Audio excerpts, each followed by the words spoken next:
Hey folks, Randy, we're doing cut and trim, so I'm just go ahead and get this out of the way so nobody has to bother me about it later in the comments. While I was on vacation in December, my Harbor Freight temporary garage decided to let me know just how temporary it was and literally ripped right down the middle. So I put a green tarp over top that's doing a D- job at keeping everything, all the elements out. So today we're going to be fixing the kill switch on the Toro Timemaster. I've repaired it a couple of times, like the wires that actually come off the, I don't know, we'll call it leads. But the actual switch itself, it's supposed to just kind of go back, you know, like click and then go, but it's not. So the switch itself has gone bad and it's causing problems. So I'm going to go from this switch to this switch.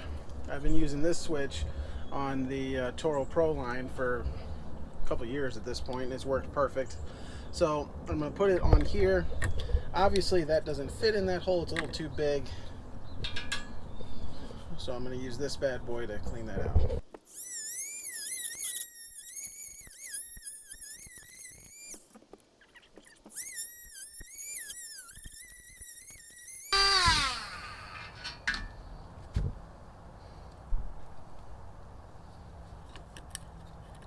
Yeah, and there we go. We went too far. Perfect. Yeah, that's sounds about right. Let's see. So how much can I pull this? You know what? I need to get my wire stripper. I'll be right back. I do want to specify, this is not a how-to video. I'm just showing you guys what I'm doing. So I'm gonna just get something fresh going. There are people on YouTube that know way more than I do, and I would strongly recommend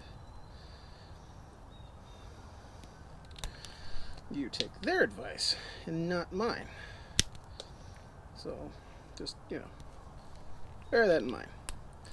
Now, with this type of switch, it doesn't matter which wire goes on what side, because all we're doing is opening and closing a circuit. I don't even know if I used the word circuit correctly. So we're gonna open these screws up, wrap the wires around the screws.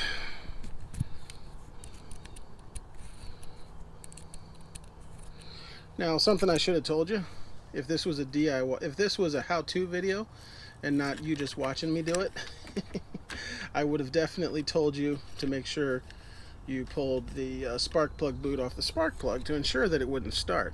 However, so let's just pretend I did that, okay? I definitely did that.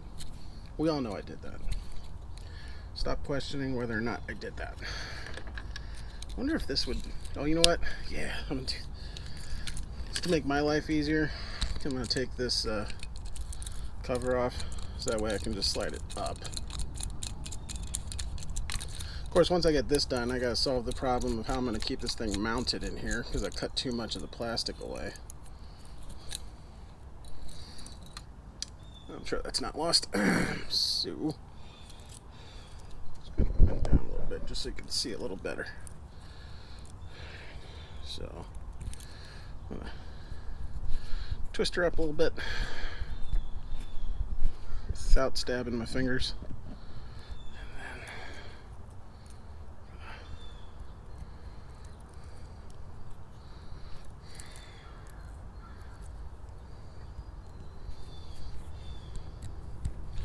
drives me nuts when equipment has simple problems that are easily fixed. And people are like, "Oh, time to get a new mower. It's hard to start." And it's like, no, you just need to fix it. It's not a big deal.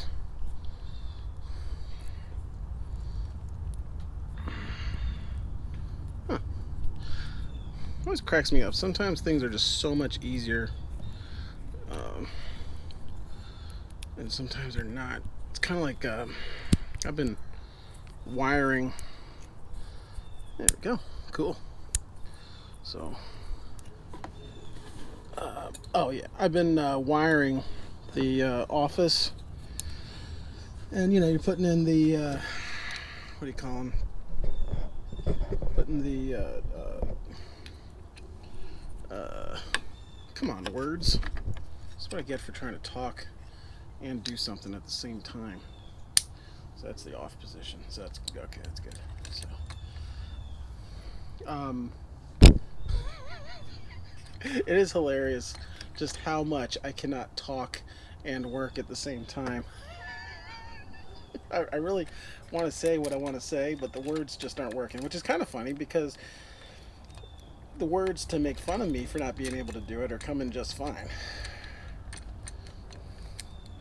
I think it's because when I'm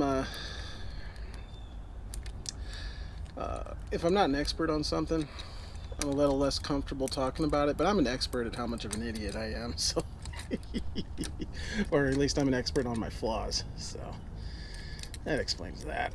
That got sad. Let's change the subject. Let's also talk about how I'm not actually that coordinated and I can't get this stupid thing on. There we go. Woo-wee. That was harder than it needed to be.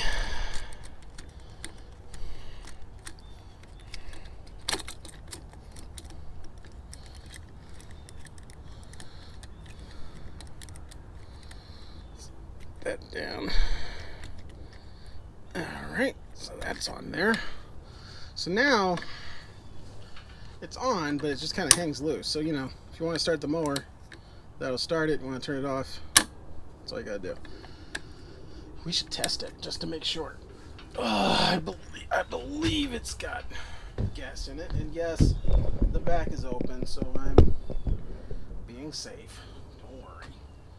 So this should start. And this Timemaster has been a first or second pull kind of machine, so let's see. Not this time. Wonder if I did it backwards.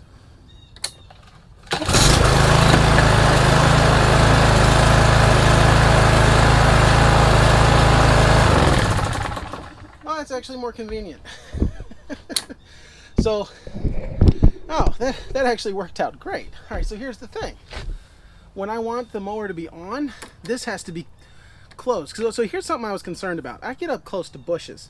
So the one flaw I saw with this is that if I had this in what I thought was the on position, every time I hit a bush, it would turn the machine off. But I was wrong. This is the off position. So if I want to turn it on, I actually close it, and that's what keeps it on. And then if I am ready to kill it, just hit the off switch, wait for it to go to putter down, and then it starts. So right now it's on. So I can just... And then when I'm ready to turn it off, and once the engine's done spinning, I can just have it back ready to go again. Ah, that's awesome. Perfect. So this is Randy with Dolan Cut and Trim. That was me replacing the kill switch, and now it's much better. I'm really happy with this. I gotta figure out how to words. Come on, words. I gotta figure out how to secure this thing better. Please ignore how nasty this shop is. But I gotta figure out how to do that. But I'm gonna end up rednecking something up, and you don't want to see that. So this is Randy with Dolan Cut and Trim. Have a good one.